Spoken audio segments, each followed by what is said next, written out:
kan xiqqoo irra hordoftoota guddaa qabna jedhanis namni dubbatu tokko illee hin jiru. Okay, namni dubbatu tokko illee hin jiru. Nama barra akka keetti kan dhalatan bara. Ani akka keetti dhaladhe bara. Haati koo fi abbaan koo akka keetti dhalatan bara. Rakkoo uummanni Wallaggaa keessa jiru Oromiyaa kutaa kudha takkaa guutu Rabbi waliin gee Rabbi yaa agarsiisu. Uummata dhumachuu jiru, beela'uu jiru, ajjeefamuu jiru, wanni biraa hafee jennaan mootummaan naannoo magaalaa ijaaratan mootummaa duwwaa tokko keessa hin jedhamu. Ani nama hojjetee bulu, nama qotee bulu. Siyaasa kam keessallee kan qabnu hin qabnu. Hin hojjenne malee qofa malee eenyu duukaa walitti bu'ee qabu. Haranaaf sura ga'ee maaf salphate dhugaani. Haranaaf sura ga'ee maaf gatii lafe dhugaani. Yoo yaashama harka fuunii hordoftoonni Saaroon Entertainment biyya keessaa fi biyya alaa nageenya koo kan jaalalaa fi kabajaa isiniif baay'eef jecha waan tokkoon isiniif dhufee jira jechuudha. Inni sun hundumti keessa hin beektu jechuudha. Uummata dhumaa jiruu fi uummata harka diinaatiin reebama harka diinaatiin darbamaa jiruu fi ergaa fi akkasumallee dhaamsa kiyyaaf dhufe jechuudha. Gomonaa galataan jedhama. Jireenyi koo ana jaardagaa jaartee ganda magaalaa ijaaratan mootummaa duwwaa tokko keessa hin jedhamu. Ani nama hojjetee bulu, nama qotee bulu. Siyaasa kam keessallee kan qabnu hin qabnu. Hin hojjenne malee qofa malee eenyu duukaa walitti bu'ee qabu. Garuu otoo yaadiin utuu yaadiin sura inni wajjin jiraannu qe'ee keenya irraa nu buqqaase. Hanoota nu saaman, mana keenya saaman, horii keenya saaman, qullaa buufu.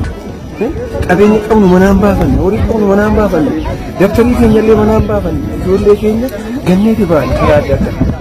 Har'a immoo kan jiraan amni rakkachaa jedhama. Fuula mootummaatti waa jennu wallaalee. Akkuma sagalee irraa dhageessan jechuudha. Keessattuu yeroodhaa gara yerootti jechuudha. Keessattuu guyyaa ayyaanaa fi yeroo uummanni jechuudha mana keessatti wal ga'ee nyaatee dhugu keessa dararaan uummata Wallaggaatti ni baay'ata jechuudha. Akkuma abbaan keenya jedhee yookiis immoo dubbate jechuudha.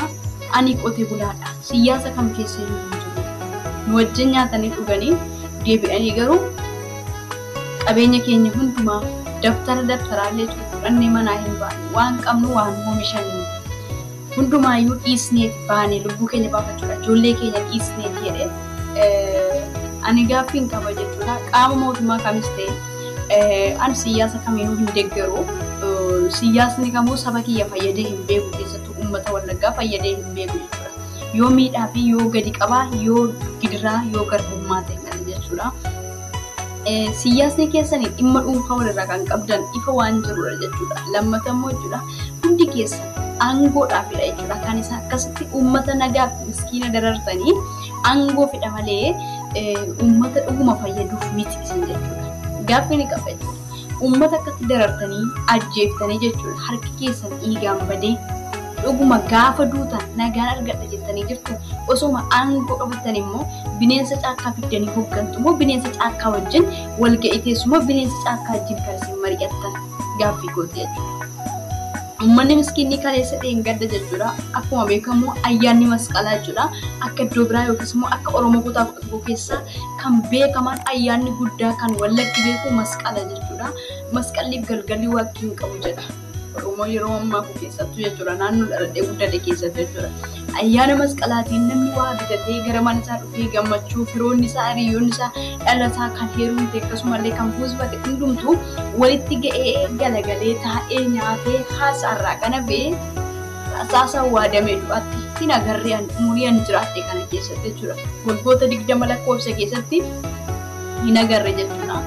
Garuu yeroo uummanni akka kanatti jechuudha yaadee karoorfatee ayyaana ijoollee wajjin oolate yeroo akkatti darartanii kaarra saasan guddanii kan ajjeeftanii kan qabeenya saamtanii kan immoo daandiitti galchitanii waan gaariidhaaf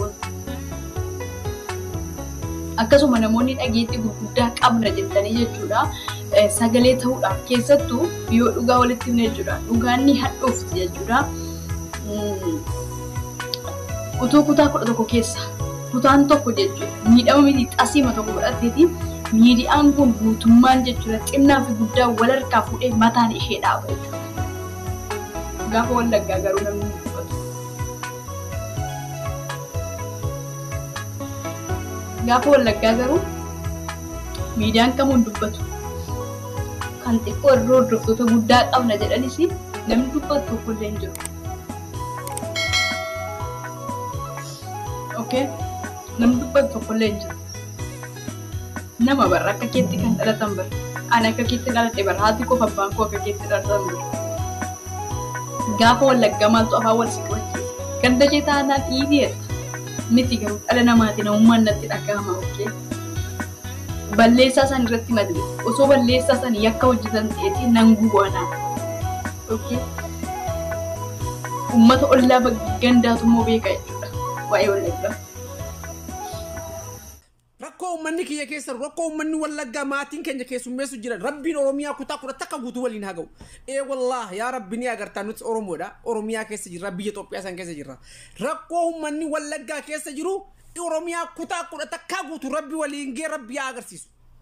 Uummata dhumachuu jiru beela'uu jiru ajjeefamuu jiru wanni biraa hafee jennaan mootummaan naannoo Amaaraa faannoo hidhachiisee dhaqee waraanaan buqqisuu jira. Mootummaan bira dhaabbatu hin jiru. Hayyoonni Oromoo irraa dubbatan hin jiran asxoofistee Oromoo irraa dubbatu hin jiru jechuudha.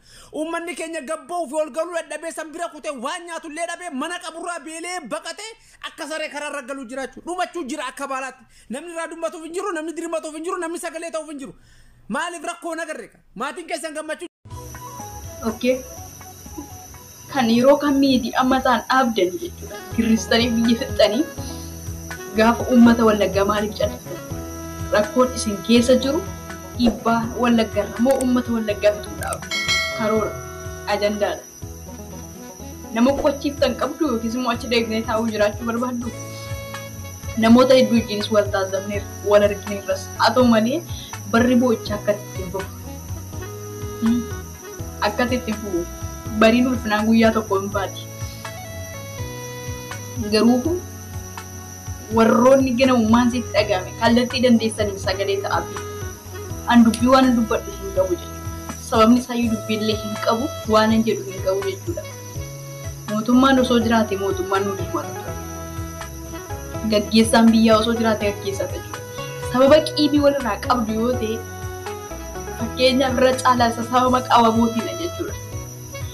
Wabootu wallagga keessa hundeeffame osoo hin taane egaa qabsaa kan gurra qabu jaalmarroodha. Jaalmarroo yoo barbaadan barbaadanii ajjeeftanii uummata nagaarra maaf saamtu? Maaf ajjeeftu? Lafa inni jirutti utuma dhuguma dhiirummaan isitti jiraate uummata baadiyyaa sana keessa jiran baran. Iddoo inni jirutti ajjeesuu ni dandeessu, barbaadanii waan barbaadan gochuu ni dandeessu. Garuu uummata nagaa hin ajjeesinaa. Ajjeesuudhaaf mirgi isiniif kenname tokko illee hin jiru. Okay?